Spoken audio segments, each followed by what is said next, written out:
सर्वेभ्यो नमो नमः। आप सभी मित्रों का पुनः एक बार स्वागत है आपके अपने YouTube परिवार ज्ञान की राजधानी में। मित्रों, जैसा कि आप सभी लोगों की क्वेरीज प्रतिदिन प्रश्न आप लोगों के मैसेज के माध्यम से पूछे जा रहे थे आप लोगों के द्वारा कि सर संस्थान में फ़ीस कितनी होगी और वहाँ पे कितनी सीट्स हैं, हमें कौन सा कैंपस लेना चाहिए, हमारा वहाँ पे इतने हमारे मार्क्स हैं तो होगा या नहीं होगा। तो इन सभी के विषय में यहाँ पर हम इस वीडियो में सूक्ष्मता से हम बात करने वाले हैं। तो इस वीडियो को अंत तक अवश्य देखें अगर आप सीए शास्त्री करना चाहते हैं और आगामी वर्ष में भी अगर आप करना चाहते हैं, जो भी आपके मित्र या फिर भाई बहन आपके जो भी करना चाहते हैं उनको भी आप इस वीडियो को शेयर कर सकते हैं, जिससे कि वो लोग अभी से अपनी तैयारी को प्रारंभ स्टार्ट कर दें। तो इस वीडियो को अंत तक अवश्य देखें। तो चलिए मित्रों, प्रारंभ करते हैं। इसमें हम लोग शिक्षा शास्त्री एवं शिक्षा आचार्य के विषय में विशेषतः बात करेंगे। टोटल वहाँ पे सीट्स कितनी अवेलेबल हैं और कैसे आप लोग वहाँ पे अप्लाई करें, तो टोटल यहाँ पे हम लोग बात करने वाले हैं।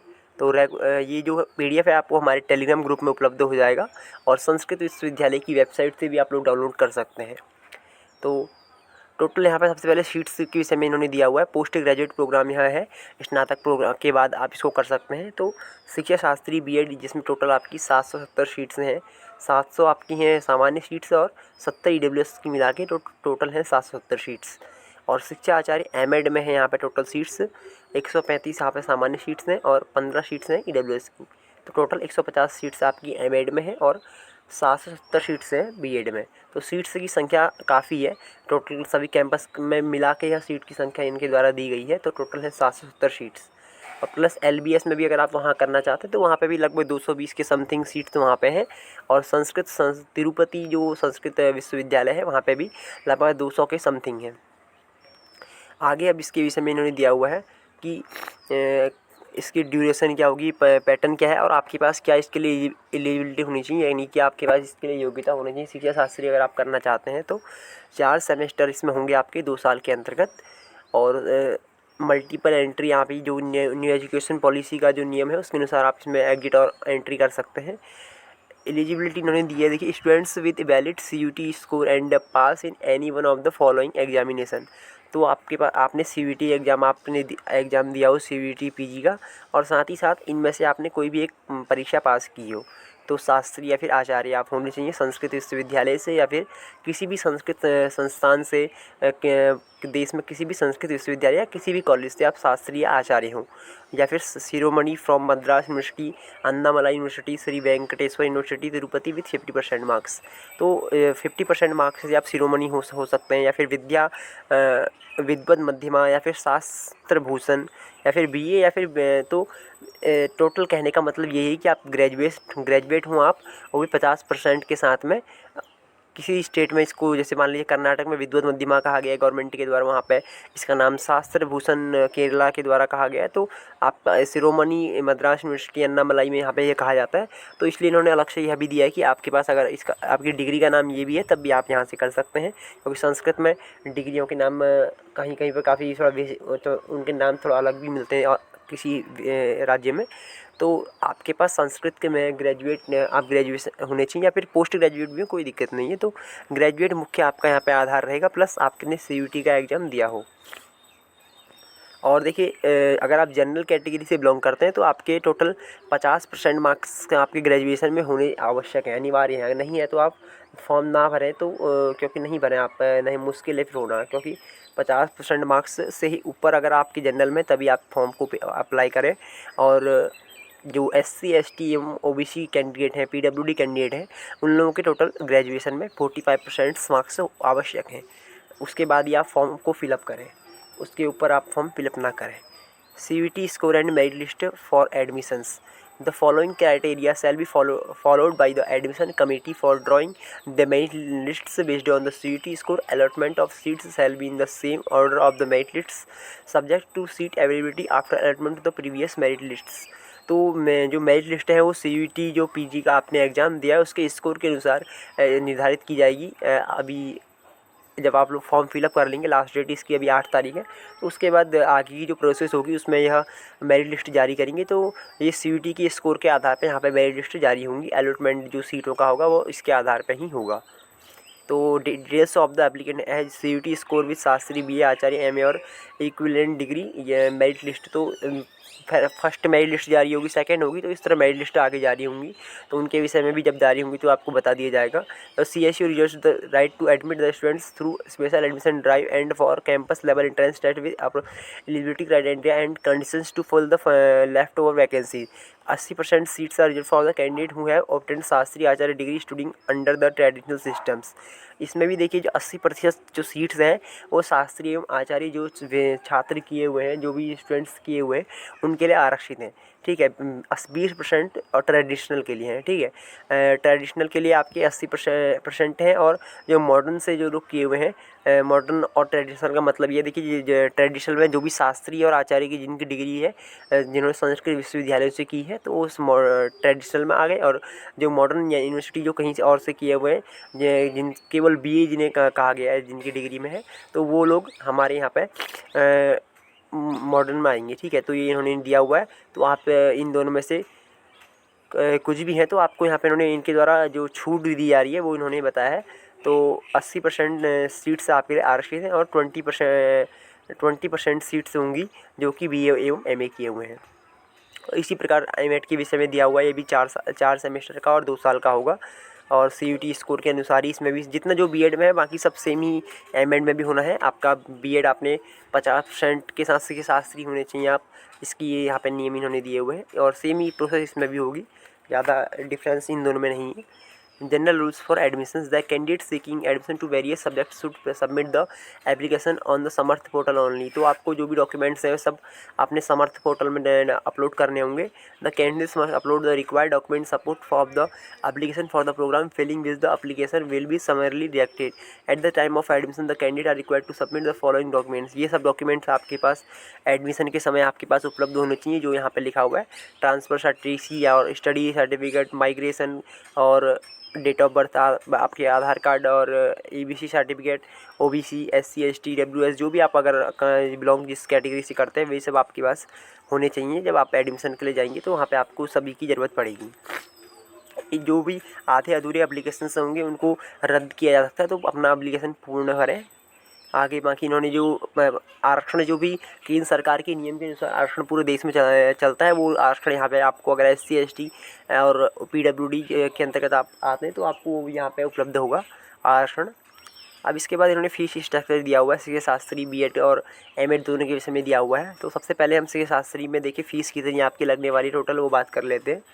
एडमिशन फ़ीस आपकी 300 रुपये है, इनरोलमेंट फ़ीस है 100 रुपये, लाइब्रेरी कौशल मनी है 400 रुपये, ये बाद में आपको वापस हो जाएगी। आइडेंटिटी कार्ड के लिए 100 रुपये, स्टूडेंट फंड फीस है 400, मैगजीन फ़ीस है 500, लाइब्रेरी यूटिलिटी फ़ीस है 300, sports fees 200, various activity arts 2700, teaching kit आपको जो वहाँ पर उपलब्ध होगी, बैग इत्यादि, डायरी इत्यादि, तो इसके 800 रुपये आपसे लिए जा रहे हैं। कंप्यूटर वर्क के 500 और लेक्चर के आपके हैं 200 एक्सटेंशन लेक्चर के, और ट्यूशन फीस आपकी है 1000 रुपीज़। तो टोटल मिला के अगर आप जनरल के और EWS OBC कैटेगरी के अंदर से बिलोंग करते हैं तो 7500 रुपये आपको एक साल में एक सेमेस्टर में पे करने होंगे। फर्स्ट सेमेस्टर में आपको 7500 रुपये पे करने होंगे, और अगर SC ST के अंतर्गत हैं तो आपको 7000 रुपये टोटल पे करने होंगे। 7500 प्लस 700, ठीक है, ये आपका फर्स्ट सेमेस्टर का है। और सेकंड सेमेस्टर में भी आपकी फ़ीस पड़ने वाली है। तो सेकंड सेमेस्टर में आपकी कितनी है, तो 500 रुपये कंप्यूटर वर्क है, 200 आपका एक्सटेंशन लेक्चर है, तो और ट्यूशन फीस 1000 रुपये। तो टोटल जनरल का और EWS वालों के 1700 और SC ST वालों के लिए 1200, तो टोटल 1700 आपकी यहाँ सेकंड में पड़ेगी, फर्स्ट में आपकी 7500। इसी तरह थर्ड और फोर्थ में भी होगा। थर्ड में भी आपकी 7500 होगी, और SC ST वालों की जो कैंडिडेट यहाँ से बिलोंग करते हैं उनकी होगी 7000, और लास्ट फोर्थ में भी सेम ही 1700 रुपये और 1200 आपसे लिए जाएंगे।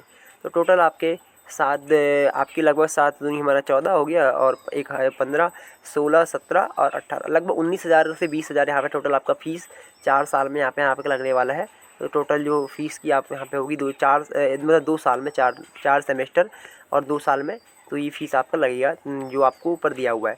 7500 रुपये आपका फर्स्ट एवं थर्ड सेमेस्टर में, और 1700 रुपये आपका सेकेंड और फोर्थ सेमेस्टर में।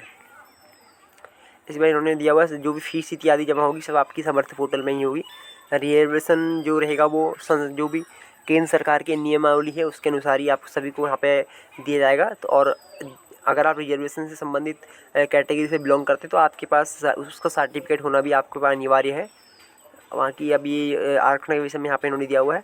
अधिक अगर और डीपली आपको जानना है तो आप इसको स्वतः भी पढ़ सकते हैं। इसका PDF आपको उपलब्ध करा दिया जाएगा, क्योंकि वरना वीडियो काफ़ी लंबी हो जाएगी।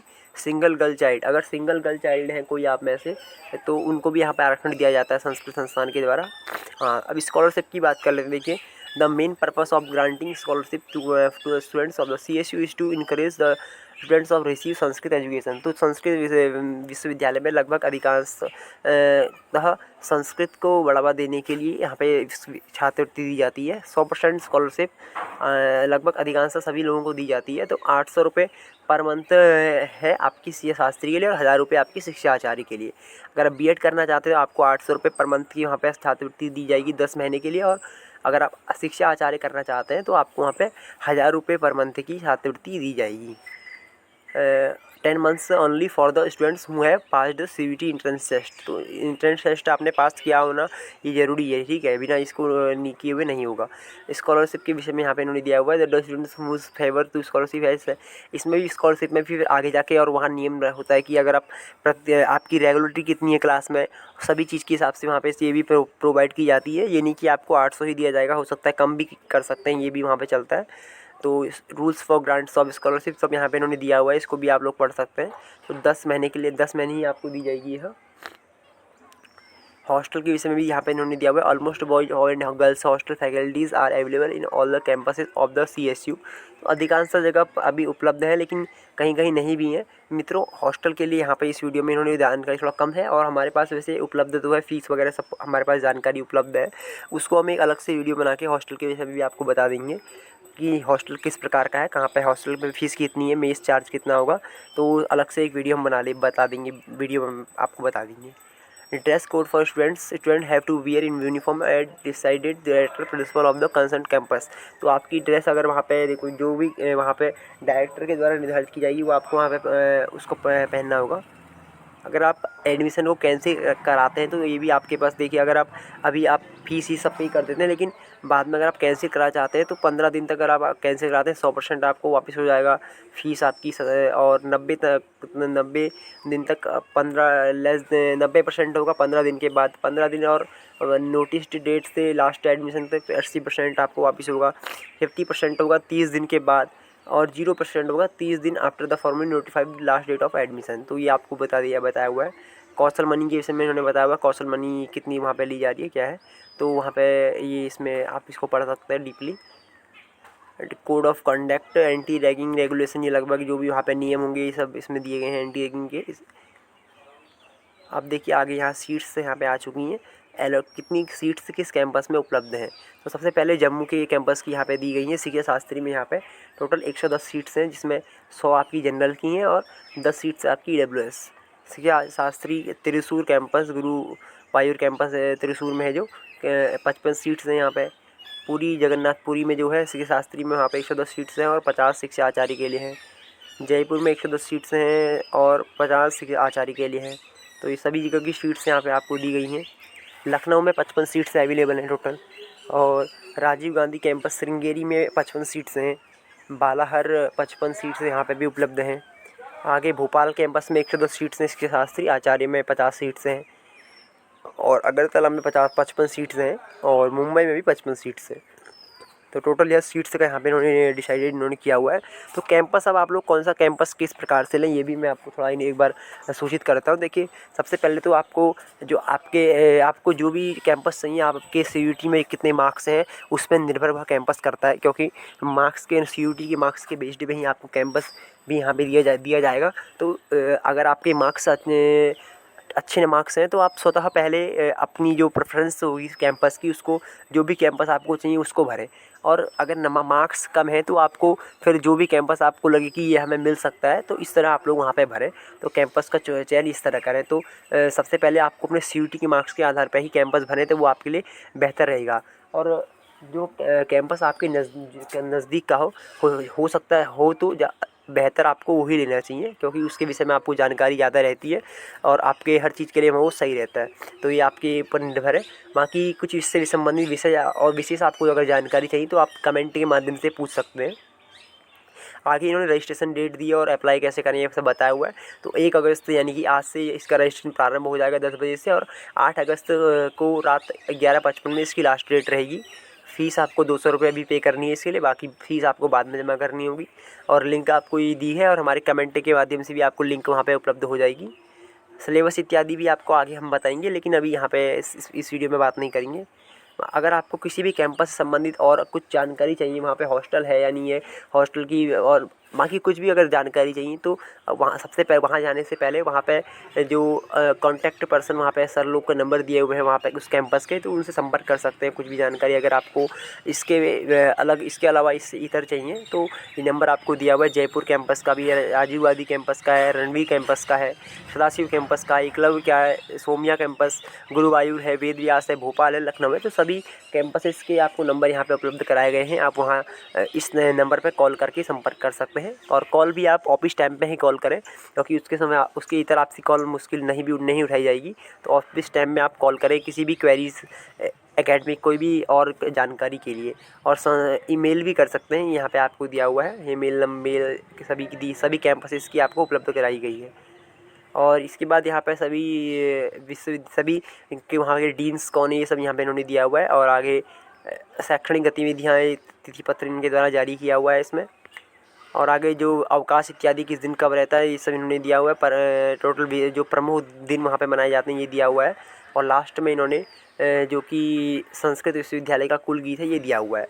तो लगभग जो भी मुख्य जानकारियाँ थी, फ़ीस कितनी है वहाँ पे, कैंपस कौन सा चयन करें, तो कैंपस सीयूटी का जो आपका स्कोर है जितने आपके मार्क्स सीयूटी में आए हुए हैं, क्योंकि उसी के बेस्ड में आपकी काउंसलिंग होगी, आपको कैंपस आपको दिया जाएगा। तो उसी पे प्रेफरेंस में आप लोग अपना कैंपस लें।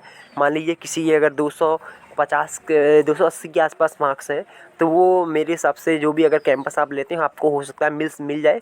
लेकिन अगर 200 से कम अगर आपके मार्क्स हैं, तो पहले जो कैंपस आपको लगे कि हमें यहाँ मिल सकता है उस हिसाब से आप लोग भरें, क्योंकि अभी एक जो मेरिट लिस्ट आएगी, अभी आगे मेरिट लिस्ट इन्होंने जो निकालेंगे उसके बाद और भी क्लियर हुआ, उसके बाद में आप लोग हो सके कैंपस इत्यादि ना चेंज कर पाएँ। तो इसलिए पहली बार में ही आप लोग जो भी कोई भी फॉर्म भरने के लिए भरते वक्त कोई भी गलती ना करें, जिससे कि आगे आपको पछताना पड़े। तो ये सब सोच समझ के ही आप लोग फॉर्म को फिलअप करें, और अपना भी, क्योंकि आपको आगे वहीं रहना है, हॉस्टल इत्यादि आपको सब देखना है, तो उसके अनुसार आप लोग अपना आगे 2 साल आपको वहाँ पे अध्ययन करना है। तो उसके वहाँ की परिस्थिति में आप किस रह सकते हैं, तो सब चीज़ को देखते हुए आप लोग भी स्वशोध करके ही उस कैंपस का चयन करें। फर्स्ट प्रेफरेंस उसी सेंटर उस कैंपस को दें। तो ये आपके ऊपर भी निर्भर करता है। और बाकी एडमिशन के लिए हमने एक वीडियो अलग से बनाया हुआ है, और एक पीडीएफ भी है। एडमिशन में अगर आपको कोई दिक्कत आती है, कहाँ पे क्या भरना है समझ में नहीं आता है, तो उसके लिए संस्थान के द्वारा पीडीएफ भी एक प्रोवाइड कराया हुआ है, वो भी हमारे टेलीग्राम ग्रुप में उपलब्ध है। और नहीं अगर आप वेबसाइट से भी आके भी यहाँ पे डाउनलोड कर सकते हैं, तो दोनों आपके पास विकल्प हैं, वहाँ से भी आप कर सकते हैं, यहाँ से भी आप कर सकते हैं। तो उसमें देख सकते हैं कुछ भी अगर आपको समझ में नहीं आए। और हाँ, अगर आप AWS OBC सर्टिफिकेट इससे संबंधित अगर आप कुछ भी जानकारी चाहिए, तो उन्होंने वहाँ पे स्वतः सामान्य लिखा हुआ है। 31 तारीख उन्होंने जो डेट दी है उसके बाद का ही आपके पास सर्टिफिकेट होना चाहिए, यानी कि जो प्रमाण पत्र है आपका EWS का OBC का पुराना उससे ना हो, तो उसके बाद का ही होना चाहिए। ये सब उन्होंने दिया हुआ है। और बाकी उसके इतर आपको कुछ और समझ में नहीं आए, तो आप जो नंबर आपको कॉन्टैक्ट में यहाँ पे दिए हुए हैं उनमें आप अवश्य संपर्क करें। संपर्क करने में घबराएं नहीं, क्योंकि नंबर जो आपको दिए वो इसीलिए वहाँ पे वर्क कर रहे हैं, जो भी वहाँ पे सर लोग हैं, तो उन सभी से आप संपर्क कर सकते हैं। तो आशा करता हूँ कि आप जो भी चाहते थे, जो आपको जानकारी चाहिए थी, वो आपको यहाँ पे मेरे द्वारा देने का पूर्ण प्रयास किया गया, आप लोग को समझ में आया होगा। और अभी हॉस्टल के विषय में इसमें पूर्णतः हम बात नहीं कर पाए हैं, उसके लिए एक अलग से वीडियो बनाने का प्रयास मेरे द्वारा किया जाएगा। हॉस्टल की फ़ीस इत्यादि लगभग फ़ीस तो 4000 के लगभग 4000, 3000 और 3500, क्योंकि 3 कैटेगरी में हॉस्टल बटे हुए हैं, तो इस तरह है। तो उसमें हम अलग से एक वीडियो निर्माण करेंगे। तो इस वीडियो में मित्रों इतना ही। अस्तु, नमो नमः। जयतु संस्कृतम, जयतु भारतम।